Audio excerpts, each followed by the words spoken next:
Hi guys and welcome to my channel. For those who are new here, let me fill you in. My name is Car and on my channel you see me zigzagging across the globe exploring all different kinds of places. In these series I embark upon a 30-day road trip in the USA with my ride or die, my twin sister Cara. We depart from San Francisco and will finish our trip in Texas.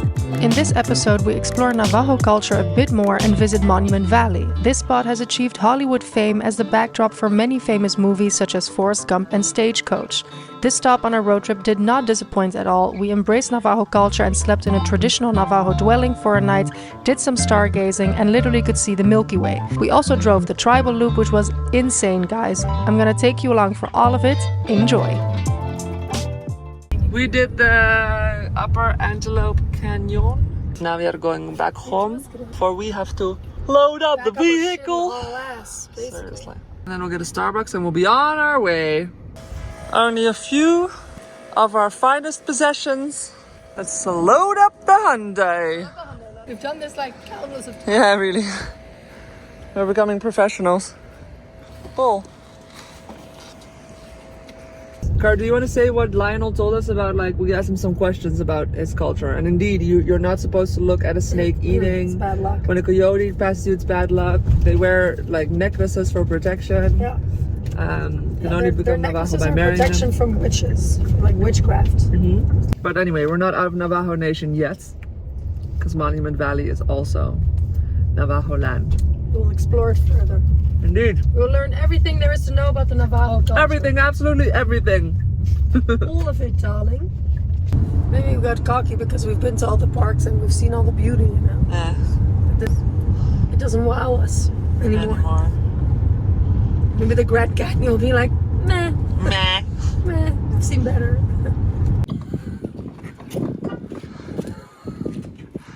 Sick of my head. Alright, feel good with Dino Care. Fill her up, guys. Fill her up. Everyone does. On our way to Monument Valley, we stopped in Kayenta and decided to get some barbecue supplies. Kayenta is located in the Navajo Nation and means the place where water flows out, reflecting its historical and geographical significance. Just getting our groceries for the next 2 days. Oh, look at this. For 25 bucks, you get this whole tiny meal deal spread. That's so great. You know, we just need some sausage. You can definitely see everybody here is Native American. It's cool. I like it. We're in Navajo Nation. Alright, we're just getting all the food stuff. Now we're just looking for some alcohol to make a nice drink later in the evening, but that did not go according to plan. Big shocker. I know.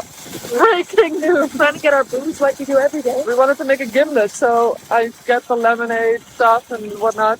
And I'm like, where can I find this gin? And she was like, it's illegal to have alcohol in the reservation. And she didn't say reservation. She did. It's a reservation. I was like, oh, I apologize. Like, oh shit. But we have 2 little rums. Yes, And we have 4 little bottles of champagne. I think we'll make it through the night. I think we'll make it through them.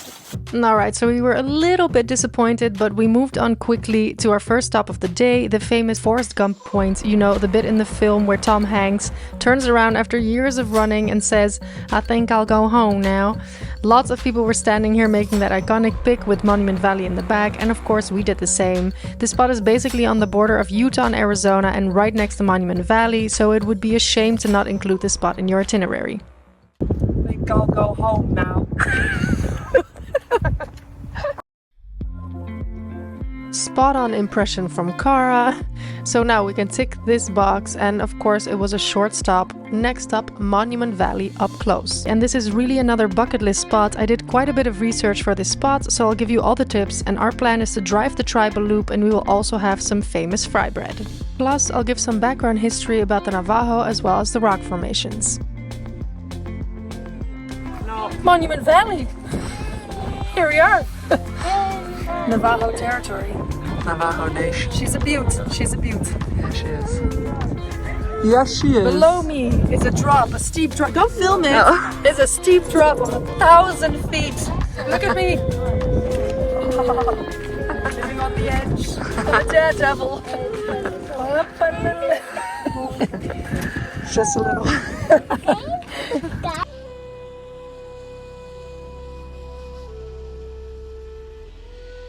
Here we are, guys. This is the loop we'll be doing today. Oh, I'm very excited about this. We're gonna learn about the tribal loop in Monument Valley. Let the tour begin. First things first, entry into Monument Valley, aka Valley of Rocks, costs $20 per vehicle. This is a 17-mile circle loop drive that will guide you past all the famous rock formations. And really, $20 is nothing compared to the beauty you will witness. You can enter the reserve from 8 a.m. until 5 p.m. for tribal loop visits or hikes. Yeah, it's in! Okay, we're gonna have to practice that. Say howdy doody. Howdy, guys!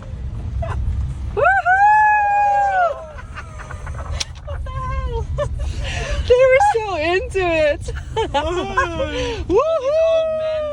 That was so funny. Next time, flash them. See what happens then. These are probably the most famous rock formations in Monument Valley and were used as a backdrop in Forrest Gump, Mission Impossible 2 and some other older movies as well. The name comes from their resemblance to Mittens.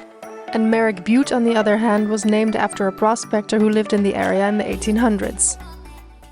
Here we see the influencer being world's best auntie. She's manhandling the child into his little shirt. Alright, we've reached the trail. That's it. 6.1 kilometer. Got a few rules or suggestions. This is great. You sign in so people know if you're on the trail or not. These people just took off. There they go. Good luck on your hike. Very good. Do you guys know if the sign is positioned like this, does it mean that the elephant is that one? The elephant there. Yeah, okay. That's what You've got to have a good imagination, though. what I suspected. Pointed out. It was just explained to me. It's the ear. See her eye there? Either way. And then her trunk goes like whoop. Brilliant. These horses literally looked like they just walked off the set of a Western movie. It was just the perfect timing. Now we're on our way to our next stop, which is the Three Sisters, and just look at how majestic this place really is. Alright, so those are the Three Sisters, apparently. Got a skinny one in the center there. It's us, guys! No, Three Sisters! Carlina's one in the middle because she's a stick figure. Alright. And I'm the one on the left because I'm curvaceous now. The bus is full of people. This guy cut me off for. Gave me stank eye, did you see that? Stank eye, what does stank eye look It like? was like, Oh yeah? But maybe that's just resting face for him. alright guys, I'll let you be the judge. Was this stank eye? Please comment below. Yesterday we met some English girls that said that they were being called dumb and stupid for not knowing how to ride when they went on a ride with this ranch. Trail rides. So we're definitely not going with them, I'll tell ya. This spot is named after the famous film director John Ford, who shot many westerns in Monument Valley. This backdrop is known for the famous portrait of a Native American cowboy on horseback on the cliff. You will come across Navajo locals called Dine that actually live and work on the reserve, making a living by selling jewelry, accessories, or offering services, such as taking a pic on the horse on the cliff for $5. Other activities are guided tours, horseback riding, or you can just go hiking by yourself as well. This is the John Ford viewpoint. Okay, we had to get that iconic shot in of Horse on the Rock in Monument Valley. And Car just did it, and now Noah's on the horse. So cute. A must try is the Navajo Fry bread with either salt or sugar. I recommend it with sugar, and do not skip this spot. Trying some Navajo Fry bread, so good. Looks good. No, it's like, give me some. Here we see Cara enjoying her fry bread. Doing what she does best. Doing what she does best, eat. Eating. The Navajo have an incredibly rich cultural heritage with traditions, stories, and art that have been passed down through generations. Monument Valley, considered sacred land, has been a significant part of their history, serving as a home, a place of spiritual significance, and a source of inspiration. During the tribal loop, there are several shops where you can buy traditional jewelry and accessories made by the Navajo. Wow. Cara asked, are these decorative or operational? I still find it so funny that everything in the States is a drive-through. I mean, I'm not complaining, because walking 17 miles of a tribal loop would have been pretty hectic. Here we have arrived at Camel Butte, which resembles a resting camel. And next up is Raingod Mesa. This large mesa is considered sacred by the Navajo people, who believe it is a home to spirits that control the weather. It's an important cultural and spiritual landmark, which is almost 300 meters tall but stands 1,800 meters above water level. It used to be straight, but then with time it got crooked, as often is the case. We're sick. You think it's hilarious, though? Come on. Okay. Oh, it is pretty funny. Next up, the Thunderbird, which is depicted as a protector or guardian figure responsible for maintaining the balance between the forces of nature and the well-being of the people. Its ability to control the weather, especially rain and storms, has led to associations with fertility and prosperity. Number 8. Totem Pole and Yai-Bichai. A totem pole is a mythical marker created by northeastern tribes, usually carved out of wood. Yai-Bichai, or the Navajo spiritual gods, are said to be a formation of dancers emerging from a Hogan. Alright, I'm thinking pedal to the metal because there's no cameras here. The tribal law against speeding is being shot with a bow and arrow. And we're slowing down. Walking pace it is, cat. Imagine if that were actually true. You've just missed one of the many daily anger attacks that this influencer has. She shouts at me for no absolute reason. I shall now resume my filming duty. Back to work, minion! Lovely. Justice for Kara. Look at all I do. This is my minion. Monument Valley was created from nature's patient sculptures through timeless erosion. During the Paleozoic era, about 570 million years ago, the entire Colorado Plateau was underneath the Gulf of Mexico. An uplift generated by ceaseless lava pressure, ceaseless lava pressure from below the Earth's crust caused the surface to bulge and crack. These cracks deepened and widened into rocky ravines and canyons. The uplift of the young Colorado Plateau started to develop about 65 million years ago after the collision of the Pacific and North American tectonic plates off the coast of California, sending shockwaves eastward. The natural forces still continue to shape the land today. The changes occur slowly with time through thousands of years unseen by the human eye. Endless erosion by water, wind and ice over millions of years chiseled rock formations into the unique shapes of Monument Valley. Ancient volcano plugs that formed as igneous rocks formation are now evident as you travel through the Navajo Nation. Agatha Peak, also known as El Capitan, located between Kayenta and Monument Valley US Highway 163, is an example of an ancient volcano plug. And then there's the stages of erosion. So the mesa, the tables, like these big ones here. That's the first stage. That's the first stage, indeed. Yeah. And then they go to Butte, Those are the eastern. which is actually pronounced as Butte. Beauty. Oh, beauty. Is a rock formation that is smaller and the second stage of erosion, okay? And then Spiry,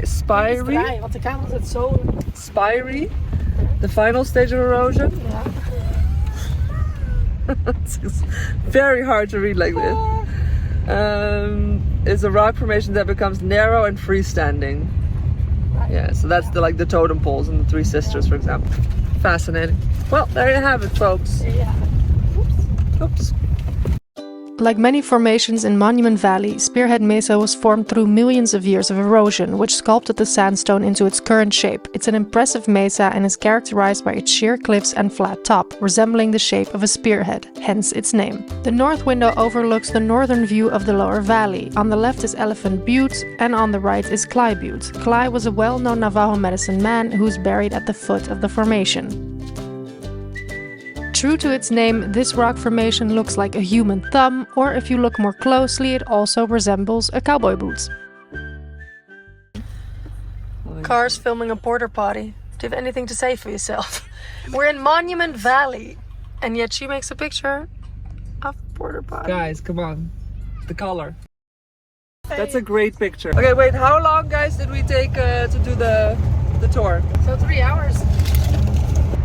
Actually, not bad, because we did stop quite a lot. Not at all. A lot. Lengthy stops. Alright, well, we're off. That's it. That's all I have to update.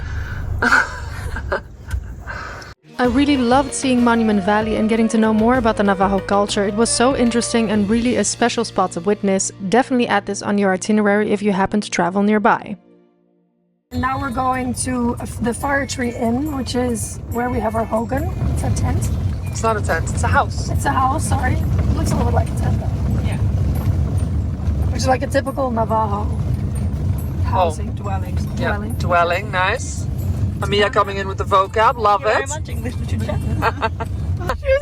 She was like, is it right here? Yeah, it is. And it was literally a derided riverbed. Like, just imagine the Navajo people, like, they're in their dwellings, they just look out, and there's like these white Westerners, like, cruising up their riverbed, like,